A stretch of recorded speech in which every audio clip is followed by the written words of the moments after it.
Hi, Tulsa County. Ethan Hutchins here with the Tulsa County Board of County Commissioners for this month's edition of Commissioner's Corner. And today I'm joined with District 2 Commissioner Lonnie Sims. How are you? Great, Ethan. Great to have you here. Great. What do you think? This is a beautiful area. We're at Chandler Park at the new Brooke and Jill Tarble Memorial Boardwalk behind us. This is incredible. Yeah, it's amazing. And this is just one section of this park. I mean, I think we've already kind of showcased some of the others in some of the events. We just had the groundbreaking, or I say the groundbreaking, we had the groundbreaking, and we had the VIP event out here, and now the official grand opening. So it's fully open. All the different aspects of this park can be enjoyed by even the most physically challenged person we have in our county, and that's what makes it so special. But you see the different landscapes. Obviously, you see the rocks, you see the views. The secret's going to be out on this park. I think this is going to be the top destination for senior pictures, for events. We've got a great band shell, so looking forward to a lot of concerts and events out on the lawn and just enjoying nature, which is really what this park is all about. And thanks to this wonderful family for the donation and the opportunity to really showcase one of the most beautiful parts of Chandler Park. That it's amazing to think that this was kind of the area where we had a big storm in the county and we had a lot of limbs and trees come down, that really this was a storage area. Nobody really captured the real beauty of what we had here. The locals knew what was called the Lost City, but really as a county, I think we kind of missed it with this park, what kind of atmosphere we could create and just what kind of value we could bring back to the community. And that's what we're all about, is trying to give back to our community, make the best parks we can. And Matt Hancock and his team did a wonderful job. We're really focused on transparency. And before you got here, we were not live streaming on social media for our commission meetings. Let's talk about how we're doing that now and why that's so important. Yeah, it's critical. Something during the campaign, I've been commissioner a little over a year, but something on the campaign trail that I heard a lot from people is the need for transparency, more transparency. Everything we did at the Capitol when I was in the State House was, live. And those, again, physically challenged that may not be able to get to the meeting, that want to participate or at least want to watch and observe what we're talking about, what we're approving, give them an opportunity to do that. And really excited to bring you on board. Another gentleman for Office of Government Efficiency and Transparency, David Tackett, has really dug in and worked with technology to get that. And we are officially live streaming across multiple platforms. We've got YouTube, and you got the big blue check mark, which is really cool, because now when you come to Tulsa County social media that it's officially us. It's got the blue check mark.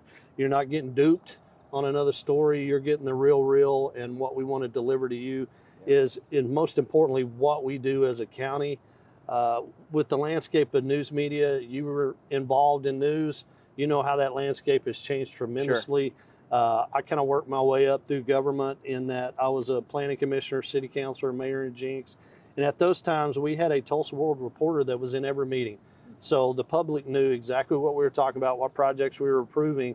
And now that doesn't happen. So it's really falls to us to make sure that we deliver the news to our constituents and to our community, make sure they know what kind of events are going on, but more importantly, make sure they know what kind of projects, when their road's getting repaved, when there's going to be construction, and those kind of things that may upset their commute or their work and just quality of lifestyle.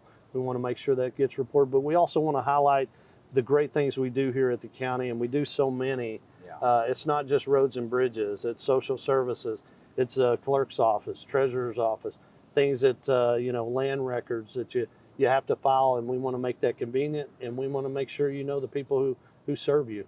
Yeah, it's so important for us to share our story, because there are limited resources out there in the news industry now, knowing firsthand kind of the changes that have happened. So that's also why we have a podcast studio, which you'll be filming your first one of those here pretty soon. And got a big star coming. You want to say who it is? Yeah, Matt Pinnell. So looking forward to it. 100 years of Route 66. Matt is, I would say, hands down the best lieutenant governor we've ever had at pitching the state of Oklahoma. He's the greatest marketer there is. So really excited to have him coming and talk about some of the exciting events that are coming for Route 66.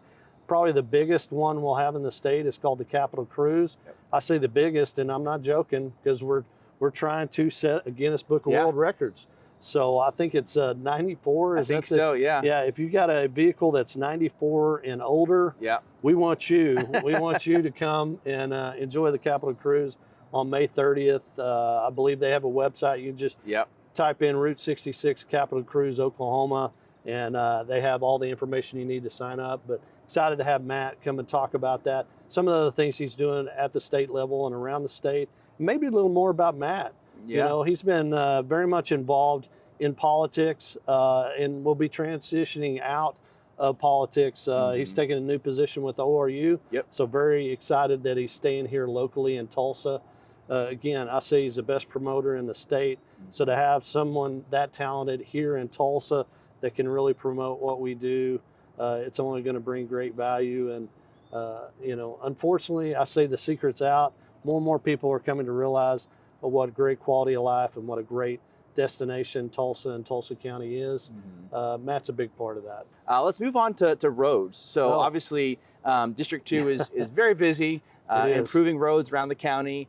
And then also the barn. We talked last time about your focus on trying to get a new barn. So let's start with the barn. Where are we with that project? Yeah, we've spoken about it a few times, and you know, when I came on as commissioner, it was pretty obvious we had to update. We had to modernize our facilities, and we had to modernize our equipment because this is an area of Tulsa County that has definitely been, I'm not saying overlooked, but it's been neglected when it comes to roads, when it comes to bridges, when it comes to facilities. Everything needs updated. So immediately went to work with planning for the future. We've got the funding approved. We just passed this past meeting on Monday to go out for bids on our design work for the new facility. But also to do that, you know, prior to, we've got sand that's still exposed when it comes to the winter. And so we need a hoop house. We got the funding for that approved. So we're moving forward with that as well. The biggest progress that the community is probably seeing right now is the amount of paving that's going on within District 2. We have really reached a whole nother level. And a lot of that was equipment. You know, you got crews working with outdated equipment that breaks down. It affects morale. But more importantly, you can't do anything if you don't have a piece of equipment that works. So we got a brand new paver, we've got a brand new roller, we've got 2 new track hose. And the Mighty Ducks are putting it to work. They are getting after it all over the community. Something we did different than past paving plans, we identified what we call a small paving list, and that's these areas that aren't big enough to really elevate to what we call the formal paving plan, but have been long neglected, bad roads that need to be fixed. We got through our first round of those lists, and it was really a training opportunity for our crews to get familiar with the equipment on an area that maybe is not as traveled as much and kind of break it in. It didn't take them much time to break it in because they got through that list really quick. We've already got another small paving list, but really it's been going after funding, finding grant funding. We just came from an area that's getting repaved right now. It's 41st, really from where Sand Springs city limits ends on 41st. They finished the paving coming west. We're taking that all the way out to Coyote Trail. But then we also got a grant from the state to pave this section of road from 41st down to Highway 51. So that whole area is going to get brand new 2-inch overlay that's been way overdue. That's a rough road. And I've had a lot of people ask me because that was a vision project. You know, when vision got approved, that was one of the projects, and yet it still hasn't been completed. And when I got to looking into it when I came on as commissioner, it wasn't going to get completed until the year 2033 because the funding was coming in slower than they thought. You've got cost escalations, and that really pushed that project out. And I just said, we can't wait to rehab and fix that pavement out there. So it's not the finished project that was promised in the vision. That will come in 2033, but I felt like it was well worth the investment for the people who live in that area that have to drive that every day. They needed new asphalt, and we're going to get it for them. Since we are at Chandler Park, I think we should also mention Avery Drive was a project that has begun to take shape, the progress out there. And I think we just completed the first phase of a project there. Yeah, as well. it's kind of unique. It's something new to really Tulsa County, but it's something that we've seen at the state level. ODOT does a lot of. It's called soil stabilization, and it's where they actually drill in soil anchors to hold a road up that over the years has tend to slough off or slide off. And we're in an area where you've got train tracks, you've got a river moving, you've got constant vibration. It's going to cause the land to migrate to it downhill.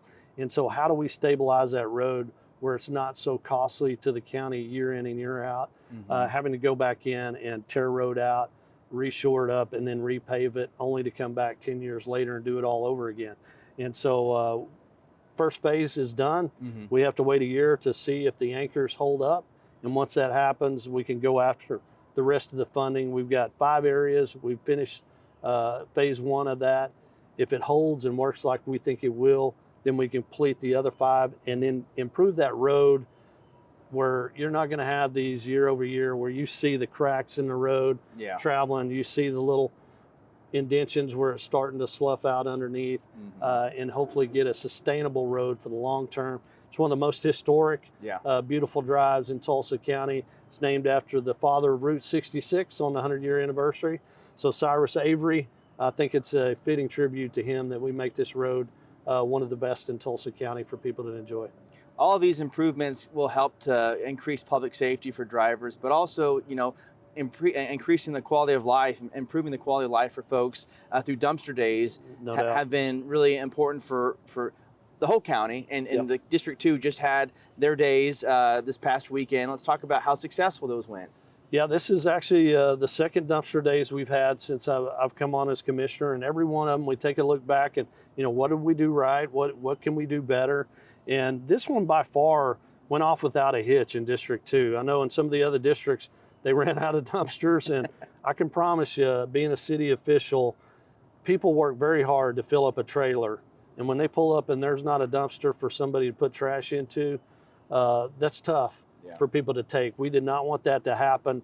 And so really, I give thanks to you on the social media. I think we pushed it out just enough because we had 10 dumpsters and we had a day and a half for the community to fill them up. And guess what? Come noon on Saturday, they were all full and we didn't have to turn anybody away. So highly successful. I give Amy Smith, my executive assistant, all the credit in the world. She coordinated with the American Waste and really it went off without a hitch. Some of the things we can do better, we talked at breakfast this morning. We have a breakfast every month on the last Tuesday of the month. And at that breakfast, we talked about some issues and it was brought up, hey, why can't we coordinate that around a day of caring where we can get more of the churches involved and more of the community involved out to help these neighbors that maybe physically can't get out and move the trash themselves.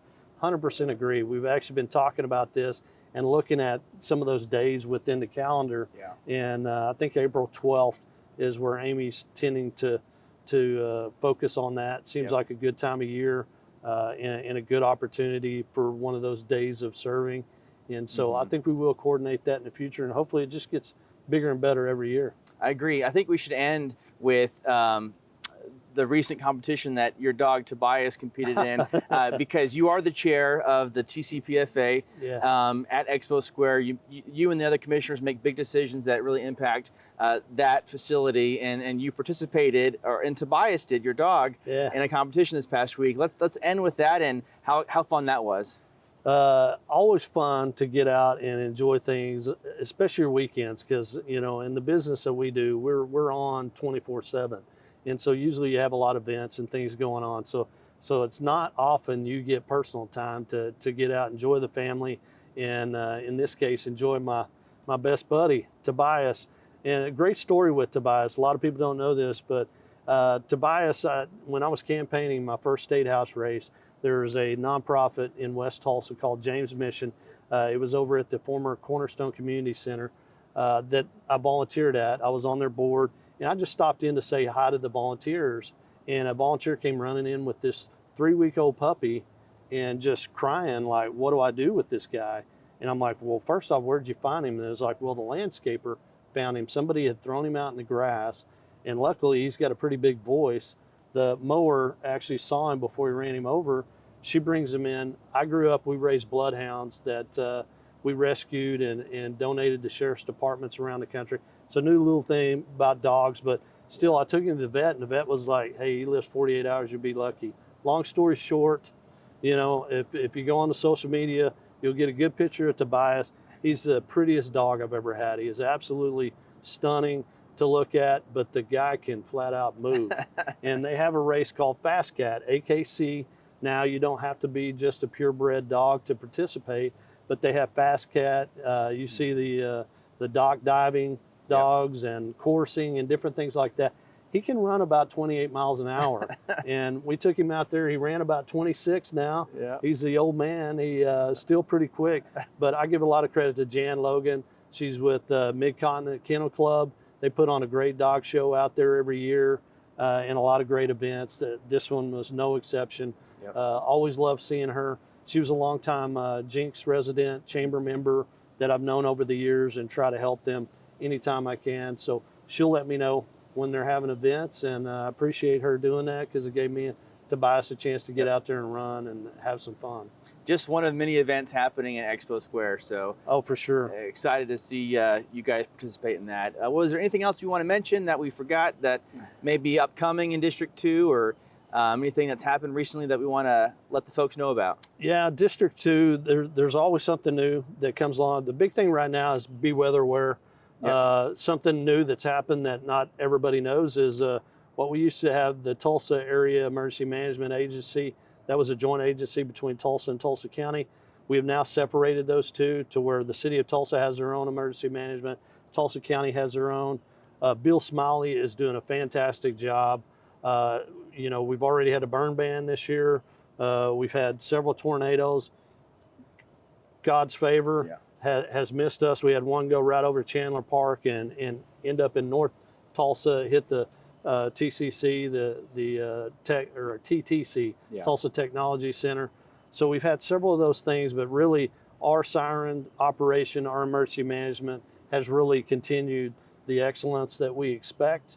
If you have things that we can do better, I encourage the community to reach out and let us know. But really, this time of year, going into May, this is the peak time of year for tornado season. So just be weather aware, look out for your neighbors, and anything we can do better at Tulsa County, never be afraid to reach out to us and let us know. Exactly. And for folks who, during a severe weather event, if they need to find out information about what's happening in Tulsa County, we do encourage them to follow us on social media, especially so we can share information about the impacted areas or resources for folks during severe events. So, okay, well, thank you, Commissioner, for being here today. What a beautiful opportunity to come out and check out the boardwalk.